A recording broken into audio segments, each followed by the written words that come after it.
Here is the background video behind the scene of how I made this 3D commercial video for Bambotle. So the idea for the animation was to make everything smooth. The animation, the color, the textures, the camera movement and everything. So the softwares that I used for this video was Blender and DaVinci Resolve. I used Blender for modeling, texturing, rendering, and I used DaVinci Resolve for color grading and sound designing.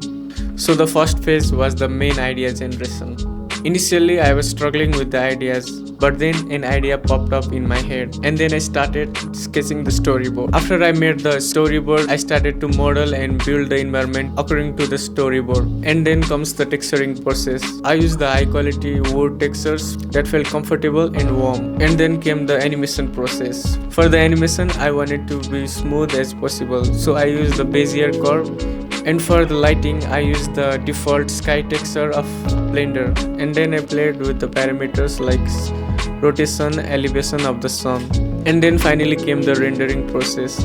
I rendered everything in cycles to achieve the realistic shadows and colors in it. And then for the sound design, final compositing and color grading, I used DaVinci Resolve and used the soft sound effects to make it more smoother. After completing the project, I have learned different aspects of animation from the project. I learned about the colors, compositions, interior design, smooth animations, texturing and a lot of things. So if you want to follow along with other 3D projects, subscribe to my channel. I'll be uploading more videos on it.